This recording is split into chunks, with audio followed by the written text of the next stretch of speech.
For this video analysis, we're going to break down your riding, your jibbing, and your jumping to see what kind of similarities you have in each one of the forms, see what kind of mistakes you're making, where you can improve in every aspect of snowboarding. So that way we can go and make you a summer training plan that will go on to address all of these. So hopefully we can come into next winter with a good game plan, good fundamentals, and you'll be able to start tackling new tricks and start really developing these fundamentals. We're not going to go and break down every single clip in excruciating detail, just the ones that are most relevant to what we're trying to work on and what we're doing. So we're going to watch this whole thing play out.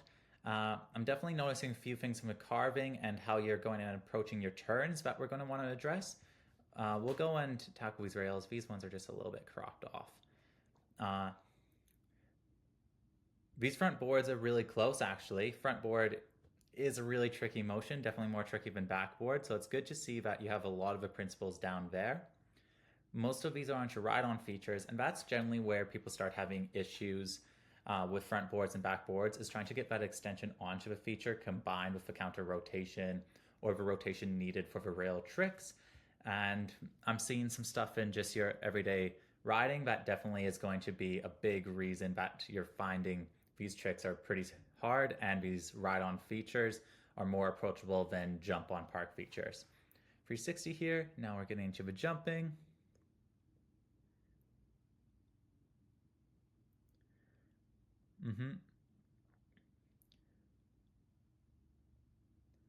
Nice. Well, honestly, we're looking at quite a few good base fundamentals, and there's quite a lot to like here. There's definitely going to be some small changes that you'll be able to make just right away that are going to really help you out. So this video is almost through. Let's keep it going. Ooh, almost clipped the toes there. Yeah, we'll go back to the start in a second here and start breaking it down. Oh, yeah, we'll definitely help you because when you land in a jump like that, catching heels shouldn't really be a possibility once you go and implement the proper technique. Coming up, yeah, really heavy on the toe edge, causing some drift there.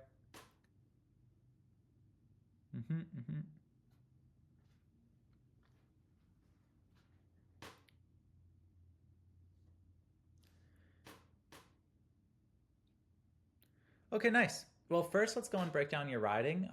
Here we have just you carving down the slope. And I see you're trying to probably do like a slash training routine, but there's something that I really want to point out here, and it's the fact that every time you're trying to like do your edge, your arms are getting really pulled across. See how your arms are getting like pulled across after you're going kicking out your board?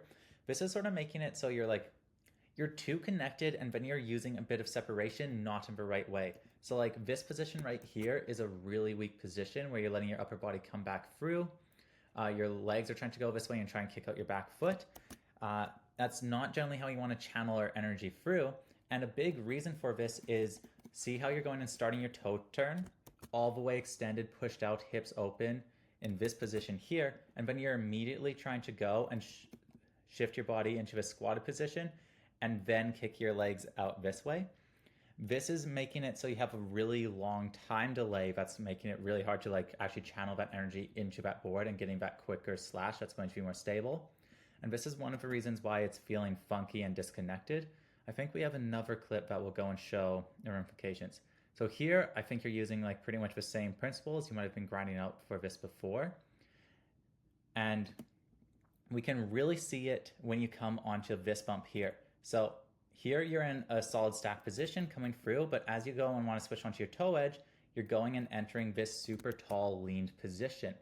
And this position is really not good for trying to navigate bumps, any like super intense conditions, because it's just really hard to balance. Here, if you hit any funk or anything, it's going to slip you out. Any ice, you're just too leaned and you won't have enough momentum to hold the edge when riding this slow. And that's why we're seeing so much like sliding disconnect. And I think it's because you're really relying on pushing out your hips and trying to go and lean onto that toe edge. Ooh, we'll go and play this route.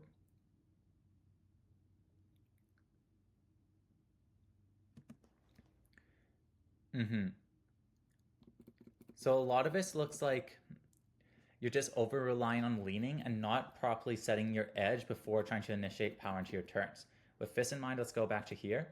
So see here, when you're doing this heel side turn, you're already in this really crouched down position, you're side slipping a little bit, and then only by shifting your weight and leaning back are you getting onto that actual heel to go and kick up and like slide out snow.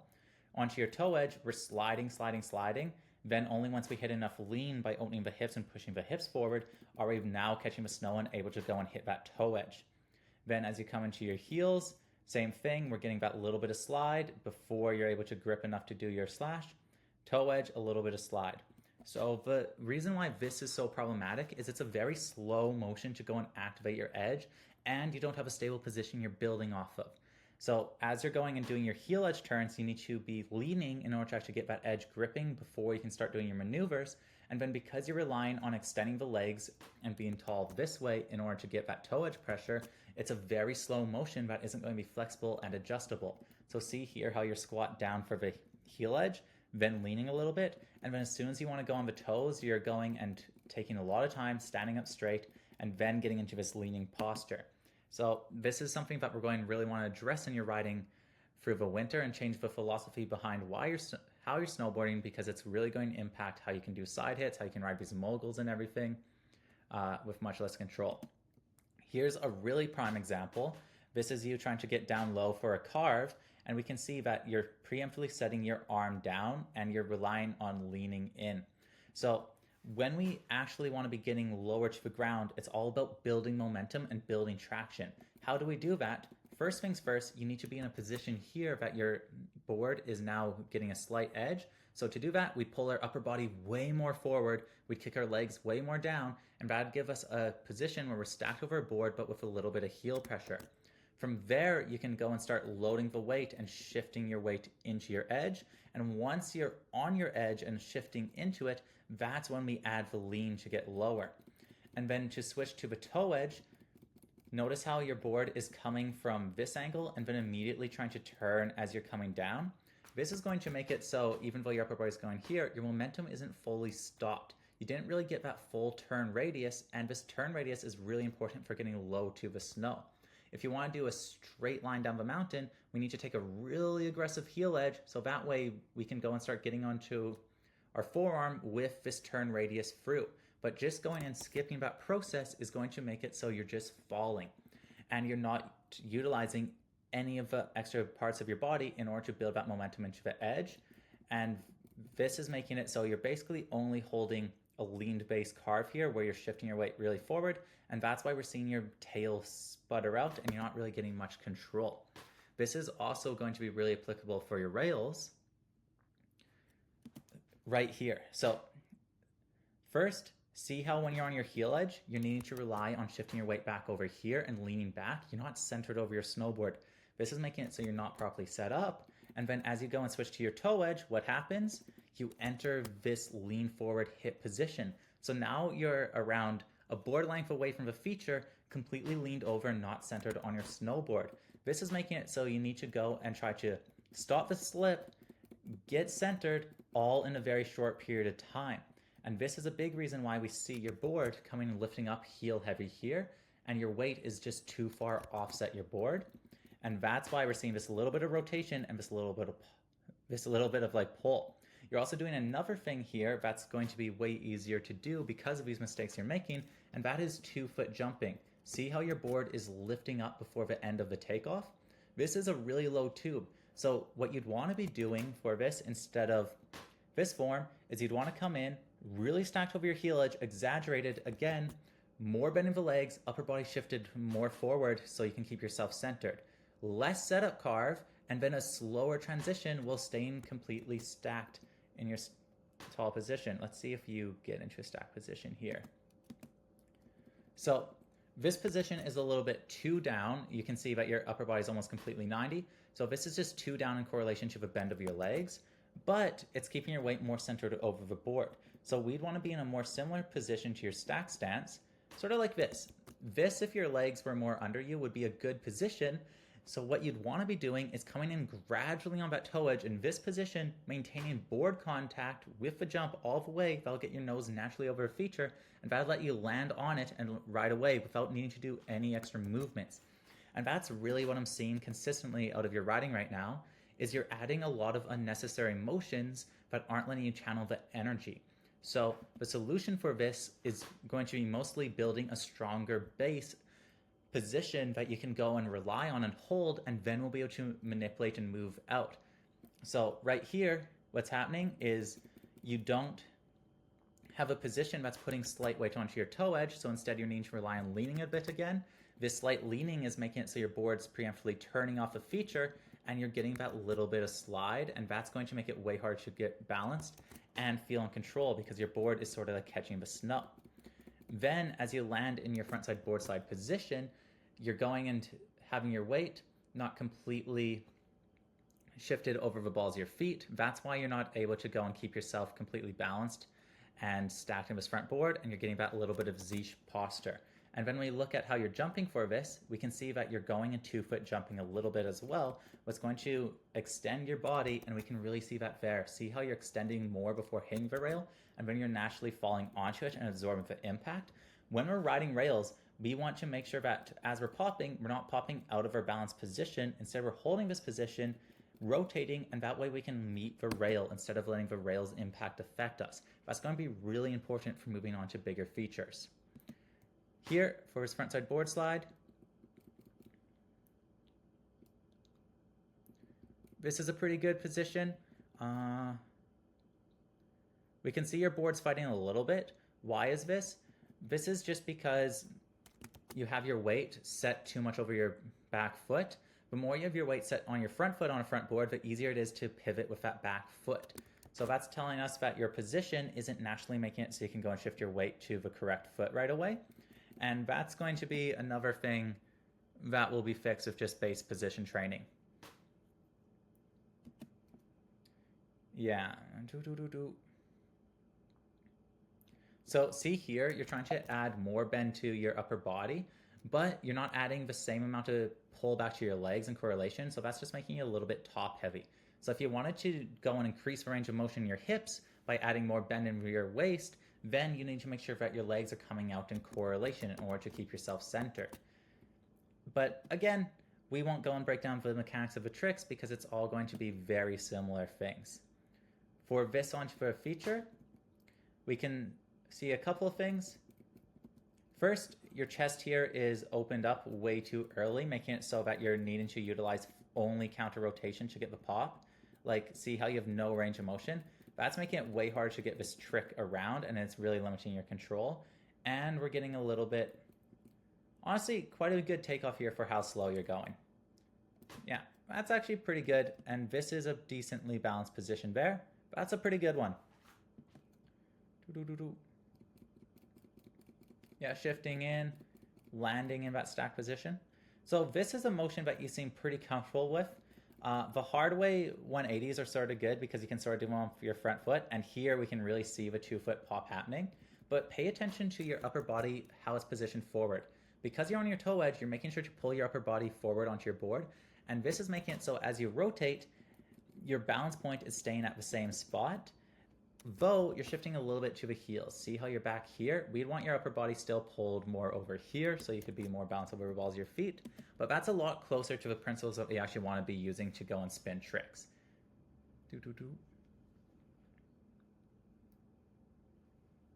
All right, we'll break down this one and then we'll get on to the jumps. And then I'll give a little body live demonstration of what we want to train, but we'll talk about this more in the next time we go and do a live call. So here, what do we see happening? First, you're very tall in your body, so you don't have much range of motion to play with the legs, because if you extend from this position more, you're going to be completely straight. That's going to shift your weight to your heels. Next, we see that you're coming in with no edge pressure, but your board's angled. This is making it so your board's sliding around. You're not feeling in control. Next, we see that your chest is preemptively really open. This is going to make it hard to balance and make it harder to go and use counter rotation in order to get into that front board. We're also seeing that you're going and popping off both feet at the same time, and then see your limited range of motion, and your weight is shifted a little bit too far back and not centered, so you just aren't building a good platform to go and do that rail trick. This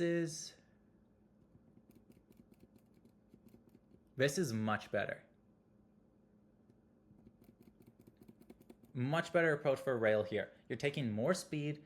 Let's see if we can see it in run. You're taking more speed. You're taking a more gradual angle. I'd still like to see you relying a bit less on leaning, because see how you're going from this position here angled, and then as you come off the feature, you're now going and recentering yourself. We want to remove that recentering. It's just an added variable that's going to make snowboarding so much harder. But this right here is a good balanced position coming through the rail. As you squat lower, your upper body comes forward in correlation. A little bit too much of the upper body still, so it seems like we'll need to go and work on a little bit of muscle training to go and make it so as you lean forward, your hips go down in correlation. Now let's get into jumps. So jumping, I'll get you to go and film some better clips, just because the better clips we have, the better it is for analyzing. But we can see a few things immediately on this backside spin.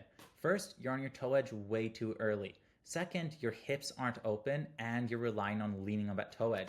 This is going to make it so it's impossible to go and open up your hips, stay powerful, because you're just going to be leaning and slightly pre-spinning.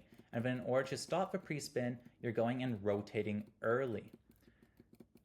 And because you don't have that edge in place and you don't have the hips open, you don't have any range of motion to snap your spin. So see how your hands are here, but then they rotate and then you start holding them over here. This is just meaning that you aren't building yourself a good enough platform to actually generate rotation. And because you're not generating rotation in your hips, opening up your upper body, that's making it so as you go and snap off the takeoff, you have to be very timid and very casual, because if you tried to go and actually snap, you would have shit hooked, fall over, or you would have clipped your heel edge. What I do like about this is the fact that you're not going and pulling with your head too soon. So your actual spot here is pretty close. If we did like this takeoff with a lot more range of motion for the snap, so you actually had rotational power, and then patience with this, it would come around. But because you didn't go and actually generate any snap off the takeoff, you're going to need to utilize counter rotation right away, and that's why we're seeing your body get all twisted like this. And I'm not sure if that was a 180 or 360 attempt, but either way, the way that we're going to fix it is going to be very similar. Here we have a straight air. And I was noticing a couple things with your straight airs. You were either taking off very heel heavy or very toe heavy. And this is going to be really caused by the fact that you don't have a comfortable stacked position that you like falling into. See how you're approaching the jump right here? Hips forward, leaning on your toe edge, and look at how far away you are from your snowboard. So you're coming into a jump being really far away from your snowboard. And then as you go and get to the spoon of a jump, now you're trying to get back centered over your board. But we can see a couple of things. You're a little bit rounded in the spine, your weight's back here, and this is just making it so you're not actually balanced over the balls of your feet, and you don't have a good platform. You're also coming in very angled towards the toe edge, what's making it so you need a little bit of heel edge. So your approach for this feature is just really setting you up for failure. And then as you come off the lip, because you're in a weakened position, you're getting compressed and absolutely like dropped. So your upper body's coming down, your legs are staying bent. It's not the worst takeoff in the world, but this is why you're flailing and out of control, is because of these little things. You don't have that clean edge, you don't have that stacked position, and that's making it so you're not getting that good takeoff that you can stay nice and strong. This one, This one's actually a lot better of a jump. I like it a lot more, so let's talk about why it's better. First, again, we can see that you're doing that leaning coming to a feature. You seem to lean a lot into your riding and really rely on it as like your core for setting up for tricks. So we're going to really need to drive that out of you throughout the summer here. But your actual position for coming off a jump here is really nice. Weight on the balls of feet, stacked over, hips out in correlation, everything squared, good position with the head. Really liking all of that. And then as you come off the lip, let's see. Weight shifted slightly back to the tail, so you maintain tail pressure the whole time, and pulling your upper body back forward. So this is a really good coast position. We could have our upper body a little bit more tall, and once we get more comfortable with the stack position, we won't need to rely on pulling the upper body this much forward in order to keep that little bit of toe pressure. But this jump is a lot better, and that's definitely a good one. If we see you coasting like that consistently and fix those couple of in-run problems, we'd be able to then start building off there and start building your pop, start building your power, and then start working like setup cars with it. For the pipe here, we can really start to see that your timing is a little bit off for trying to transition edges. So you're coming up on your heel edge here, and then before you're going and running out of speed, you're already trying to shift your weight onto your toe edge. And that's why you're feeling out of control and almost catching like this way, because you're not actually railing from turn to turn. This is because you can't really lean in pipe. If you lean on the wall of the pipe to try to get the edge, you're just going to fall over. And because you can't do that, leaning that you're so comfortable with, you're going and finding yourself in this position where you're needing to really try to round your upper body to try to get that edge pressure. So you're desperately trying to go and get your edge in place and in the ground without relying on those principles. And that's why we see, like right here, you're desperate to go and shift to that heel edge, trying to shift into a position you're comfortable with. So that's going to be the overall message for a video. Let's go and look through this and see if there's another one we want to talk about. No, we can talk about this one quick. So we'll go and talk about the actual details for our backside 360 in the future and how we want to be doing it, because it's too much to cover already in this just overarching video. But your heel edge isn't setting you up to have a good platform, making it so as you come and take off, you're in this very neutral position, closed off, and you just don't have any room to work with. See how you're squared everywhere here, and you're completely flat base? This is just not a strong position that we'll be able to build off of. So you do a pretty good job considering that, but you're just going to be really limited with that actual in run. But it seems like your mechanics and your actual mindset and what you're thinking about for the tricks is pretty on point. We can see that you're trying to use the constant spot and you're trying to like spot the knuckle, but because you're coming in so closed off, it's making it so as you take off, instead of spotting forward where you're going, instead you're spotting at the takeoff where you're leaving. And when you do that, even though you're trying to spot back uphill, as you travel further away from it, you're not going to be able to see it, and that's going to make you look more uphill. That makes you blind, and that's why you need to start looking downhill. And if you start looking downhill, you're not going to have the ability to land in a balanced spot. So just for example of how I would fix this, so you know why we're going to be working on these principles, we would go and do a much more exaggerated heel side approach. I'd get you completely squatted down into the most squatted down heel side position you could be, because the more squatted down you are, the more centered you'll be able to be over your board with that edge pressure. Then I would make it so you were doing it enough that your board would be angled towards the corner of the jump here. This would make it so your hips were open, your upper body was open, and you have more room to play with your transition. Next, I'd make it so as you're transitioning to your toe edge, you're adding even more wind up in your upper and lower body, making it so you have a better platform to pop off of. What this would do is it would make it so as you leave off the lip and you snap your rotation, instead of having your head here, your upper body would be in this position here, but with even more rotational power. And that would make it so you could keep your spot forward at the knuckle, letting you see the whole time you're in the air. And as you start to pass that spot that you'd be spotting right there, you'd then have your vision naturally shift uphill. And as you go over it, that spot up there would naturally keep your weight over the balls of your feet, let you know where you are, and that would let you absorb the impact. So it's small little changes like that in the setup, the in-run, and the philosophy of how we're setting our edge, but are going to be the game changer for these freestyle principles. And once we get those, we'll be able to really start tackling the actual mechanics that make the specific trick work. Because that's just everything I'm seeing here, is just every time you come up for a trick, even though your actual mechanics for doing the trick are really accurate and really close, the mechanics you're using in order to get to that point are really limiting you and holding you back, making it so you're not riding nearly close to your actual potential. Like, when I watch you snowboard, when I watch you do these movements, I can tell you that you spent a lot of time thinking about it, you spent a lot of time practicing it, and you understand a lot of the mechanics behind what makes these things work. But there's just a couple misconceptions in your riding that are going to make it so you can't actually utilize what you know, and that are really limiting you. I'll make myself big here for a sec. Don't mind the dirty room. So the big change is the fact that when you're riding right now, you're going and your heel edge is relying on leaning, so you're not balanced to need to catch, and you need to rely on momentum and your turning avenue. And on your toe edge, in order to get that toe edge grip, you're kicking your hips out and you're going like this, again, not a balanced position. The big change I make to my riding that makes it so it's a much better platform for freestyle explosive snowboarding is this is my heel edge. Squat it down all the way up here, chest open, and if I'm doing it for a rail, I'm squatting it down even more, getting my hips like this, so then I have this big platform to open up with and rotate through. Even for turning, I can go sink down to this position, open my chest, accentuate, change to my back foot, pop over to the front foot, and I just have full range of motion and balance.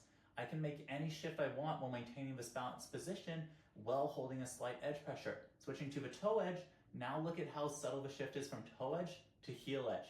Toe edge, heel edge. Toe edge, heel edge. Because I'm making such subtle changes and I'm keeping so much bend and coil and potential in my body, I can now go and push through the turn, set it, extendulate, use the hips, and use all these mechanics that you're using, but off of a much stronger base that lets me build momentum, build pressure, and build force. So that is what we're going to work on this summer. That is the training routine we're going to give for you. We're going to make it so your natural base snowboarding position sets you up so you can utilize all the techniques and all the form that you've been building over the course of these years, so you can tackle the mountain with more confidence, more speed, more control, and then you can bring that confidence and help you set up your park trips for success. Throughout the year, we will also go and continue to go and actually break down the mechanics behind 360s, front boards, whatever trick you want to work on, we'll break that down as well. So, very excited. There's a lot to learn. I'm sorry for information bombing you here, but I just wanted to go and make this detailed of a video to point out that, sure, there's a lot of things you're working on, there's a lot of things you're thinking of, but if we just go and fix these few core things, we're going to translate to everything else. So let's go and focus on that, and then we will go and continue to progress from there. This is the start of your snowboarding journey with me, and I'm very excited for it. So let me know if you have any questions, and we'll set up another live call soon. And for anyone watching this on the Patreon or anything, this is the kind of service I do for my full students. So if you want coaching like this for your riding, I consider checking it out and thinking about signing up. I'm here to help people improve their riding, so there's no pressure, but the resources are there if you want. We take riders of any level, so shoot me a question, shoot me a DM on Instagram, whatever you need, and I'll answer any of your questions. Have a good one, and thanks for watching.